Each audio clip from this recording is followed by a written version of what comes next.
Hey guys, it's Julian. I'm here on location, and today I'm filming episode 1, or you are watching episode 1 of my new series called Produce With Me.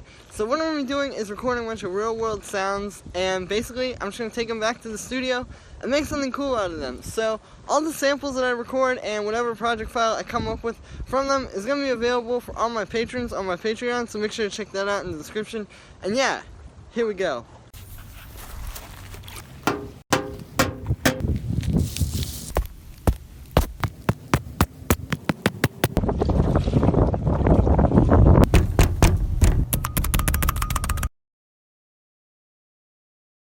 So let's start going through these sounds and see if I find anything inspiring. There's so much wind in these samples. But it's okay. We can definitely work around it.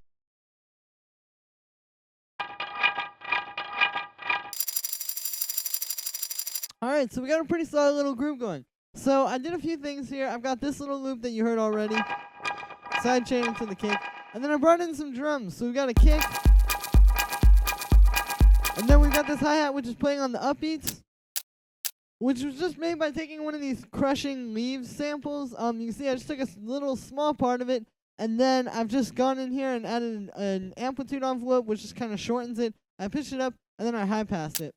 And so that's one hi-hat, and then we have the second layer of hi-hats where I took another one of the crushing leaf samples. It might have been the same one, actually.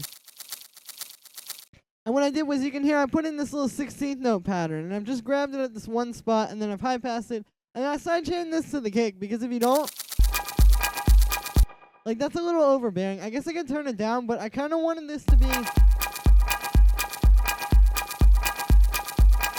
like, not just a hi-hat, but also some sort of organic ambience. So I've also got a few other things in here, like I've got this thing, which I think I'm going to hold on to. This is another part from that Soda Machine sample, actually. If I play this for you, you can hear there's like some parts where I was kicking it. And then there's this other part where I was pressing the buttons.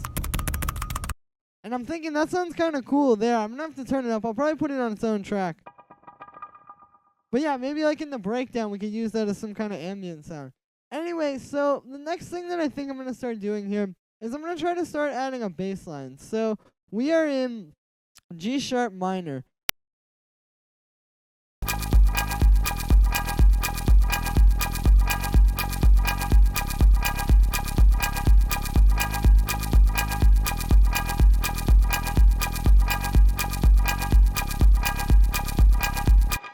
Cool, so let's add some kind of a drone next.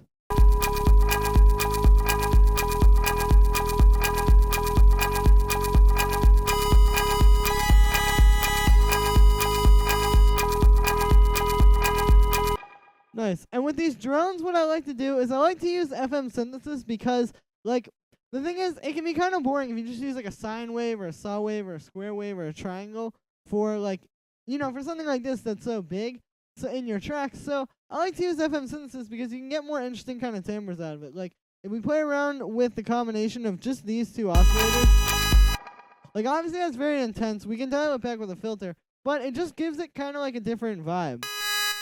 Like, it's not just like a saw wave or a square wave, basically.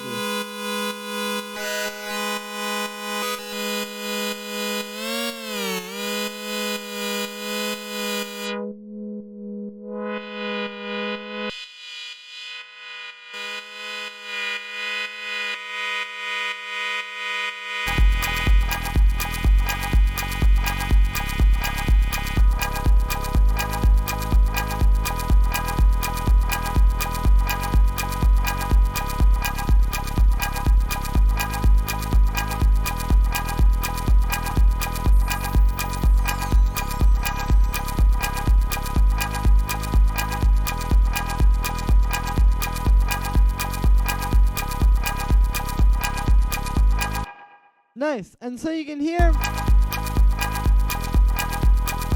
things are starting to come along a little bit more. And you'll notice, like, as I'm going here, like, we started with a 2-bar loop, then it was a 4-bar loop when I started adding drums. And now that I've got, like, a bass line and a drone and, like, some more kind of solid stuff in the track, I've expanded it to 8 bars. So, like, this is a question I get a lot, especially because I talk about, like, making loops so much. if you kind of like keep expanding it as you go with the track and just keep pushing forward. Like every time you make a new element, just double the length or whatever it is. When you're first starting, obviously, you wouldn't want to do that when you get to the end of the track. But, like, yeah, just keep doing stuff like that, and it really isn't too hard to, like, kind of expand your track out like this. Cool. So now I've kind of gone and done a bit more, like, structuring with the intro here. You can see we've got this little part where it's just kind of like the synth, the drone, and then this little thing up top. And then the bass comes in here.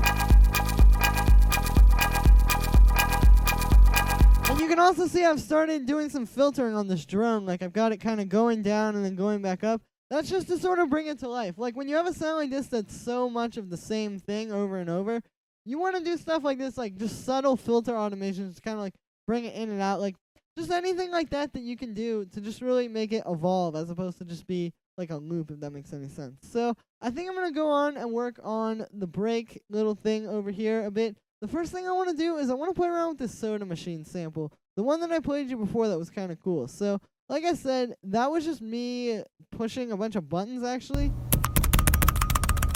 I'm just doing it really fast. And so what I'm going to do here is I've taken this sample and I'm going to select just that part by shortening it.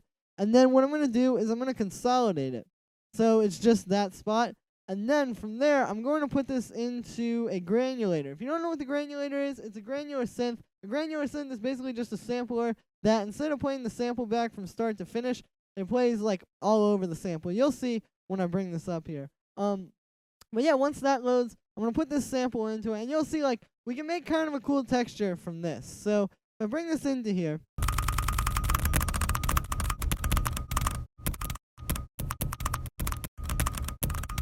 yeah, there we go. It sounds pretty cool. And if we grab all of this processing and put it on there that was on the other sound,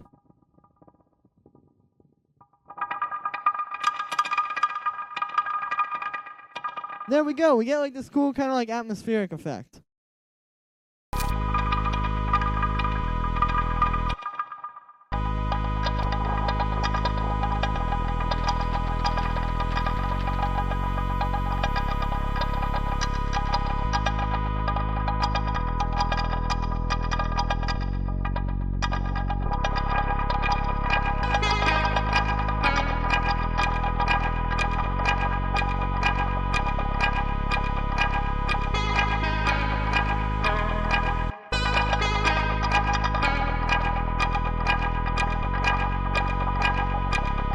Alright, we need a really good little snare fill here before the drop.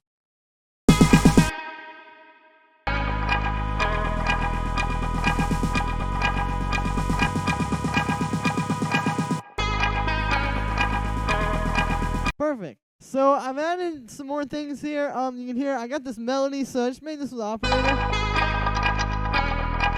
It's just this kind of synth, and I got some echo and some reverb on it. Then I also added this little snare fill here.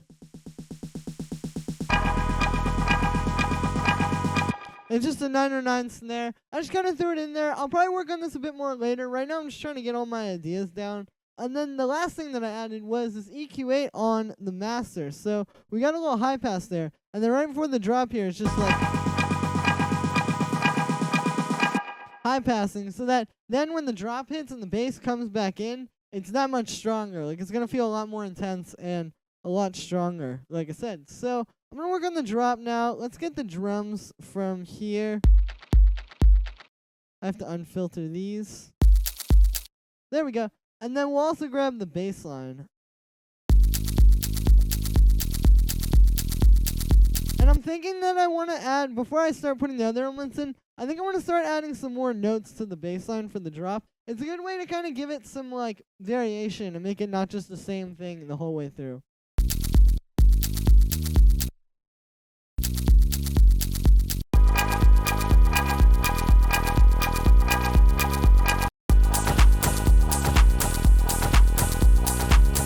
Alright, so I'm working on adding like a chord kind of thing here. Just playing the chords that the bass line is following. Because I think in the drop it sounds a little empty. So what I'm doing here is I have this thing. I just took the chords from the track. And I'm just going to start working with it. So the first thing I'm going to do is I'm going to put all these thirds up an octave, aka the second note It just kind of helps to spread the chord out. If you've seen my videos, you know I do this a lot. But yeah, it's just a really good way to make your chords like a lot more full and bigger sounding. And then after that, I'm going to add the fifth. 1, 2, 3, 4, 5, 6, 7. And now we have some pretty nice sounding chords.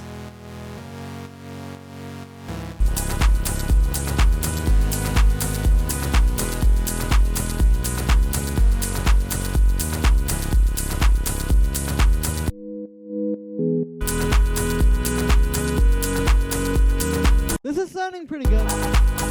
We've got a pretty solid structure here too, you know. We've got like a little intro, and then it goes into this break here, and then we've got our drop. I think now is the time to kind of start like adding like sort of ear candy kind of things, like extra things that are gonna make it just sound a lot better in the long run, because they're more of like the atmospheric kind of effects, and like the kind of things that are just going to, again, like really beef up our track and make it more than just like its core elements. Like really, truth be told, this is just core elements right now.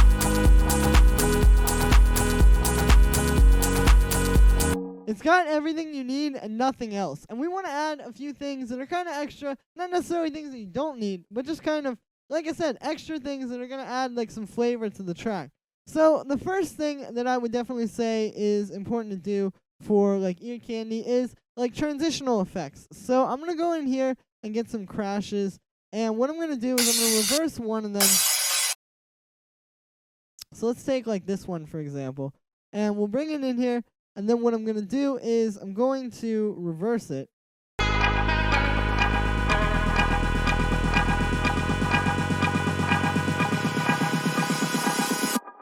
And there we go. And then I'm going to put some effects on that in a moment. But then to go with that, I'm going to find a crash for like when the drop hits. Maybe something like this one. That sounds pretty solid. And the key here is to find a lower reverse crash and a higher like normal crash. And what I mean by this is if you listen to these two together, like if I play them side by side here.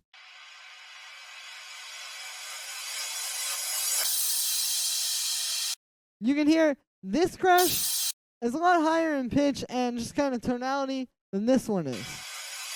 And so what this does is it kind of builds tension. It's like the same, it's kind of working on the same principle as why like when you have a riser before your drop, it doesn't go down, it's a riser, so it goes up. It's because when you sort of go like that transfer of pitches like that, it's very subconscious and it's very subtle in your mind. But if you go from, like I said, a lower pitch to a higher pitch, it builds a lot more tension than just going from like, I guess if they were just equal or if the reverse crash was higher in pitch. So that's definitely a good technique I like to use. And yeah, so then I'll do like a little bit of effects on those and kind of spread them out throughout the track. Let's see what we can come up with.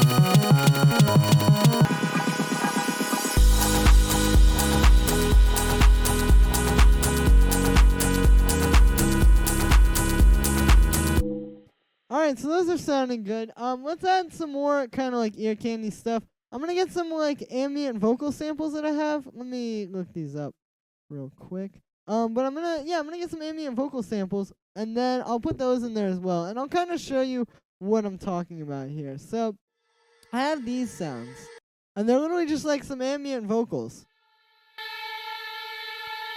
And so what I'm going to do is I'm going to take these and I'm going to put them in here and I'll pitch them as well to fit the key because this one says it's an A, so I'll put it to G sharp since that's where the key we're in. But if you listen to that, and I'll grab some of the effects off of here as well, I'll get that sidechain and the reverb, you can hear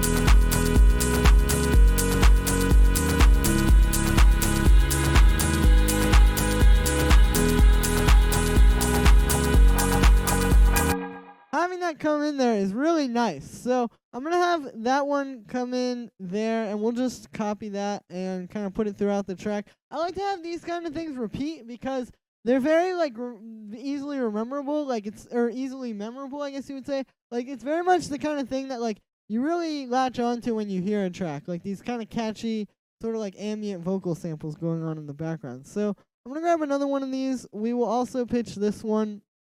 And I'm going to, again, just kind of spread these throughout the track. Like, I like to have something like this just going really as much of the time as I can have it going.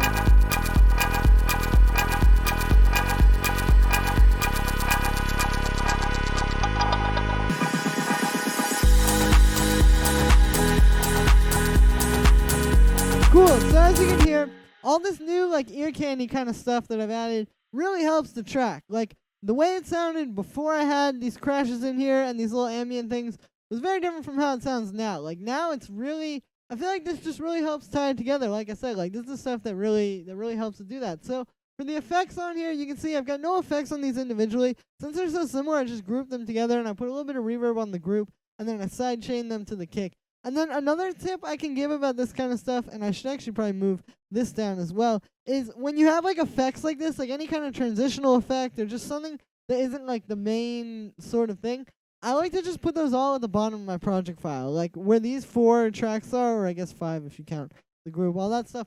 But yeah, like where these tracks are, I like to just bring it all to the bottom, and then that way, like you have all your effects at the bottom. It's not a big problem. It's not too hard to find them all. It's just really straightforward, because what can happen is, like, if you just have these kind of sprinkled throughout your other tracks and it's not that organized, like, say you have it like this, you know, like, just kind of all over the place. And then imagine having this many effects tracks, but, like, doubled or quadrupled, like, having a lot of them. It can just get so messy and so easy to forget where everything is, and you can lose track of things. So if you just put everything on the bottom, like I said, you really can't go wrong. It's a really solid way to do things. So now we've got a pretty fleshed out idea, you know, like I just kind of got inspired by that sound. I kind of built it into a track or an idea for a track. And now I'm really looking for things that it's kind of like missing. Like I'm trying to see what this is missing to get it to like the next level. And from what I hear, really, there's not much. Like everything's pretty full. We've got our full drum section.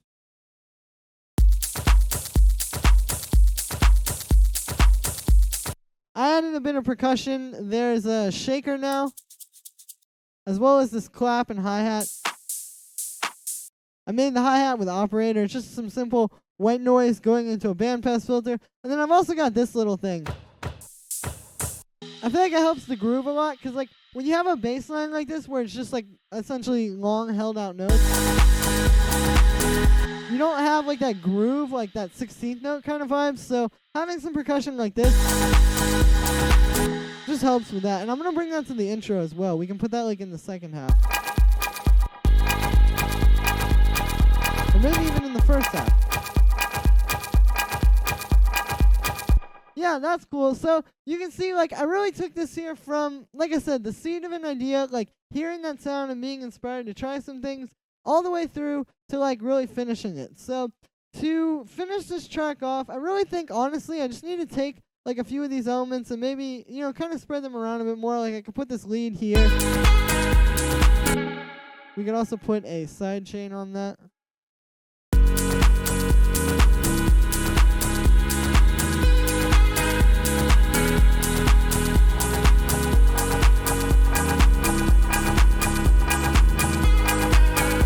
That sounds good. And then I'm also going to do a bit of automation on this bass, because I really like in the drop, and I'll do it a little bit before as well, but I really like having like some automation on all my sounds. I'm probably going to do this with the drone as well, like just kind of automating the filter, or like if you have an FM sound like this drone, automating the oscillators. It just really helps to bring your sound to life. I'll do it and I'll show you what I mean, and you will hear it.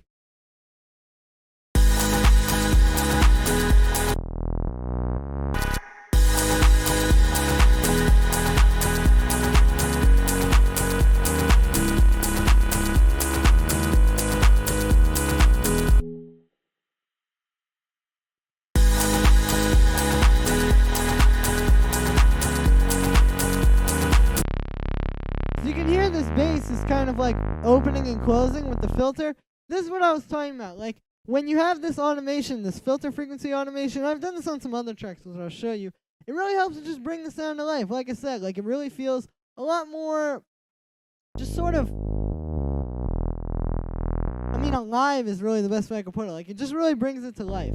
And so I've also done this on the drone. Like you can see I've got this low pass filter on top there that's kind of like going in and out in those parts. And then same thing with this thing. You can see I've got a low pass filter. Like it's everything is just kind of coming in and out. And that's really what you want. You know, like you want it to feel like it's evolving, and you don't want it to just feel like you're hearing some loops. Like you want it to feel like it's constantly moving and changing. So this is pretty much it. I'd say this is a pretty solid track. Like I said in the beginning, this project file and all the samples I recorded and everything from this video is going to be available on my Patreon. So if you're a patron there, go check it out because you'll be able to download this. And if you're not a patron, then maybe go check that out as well.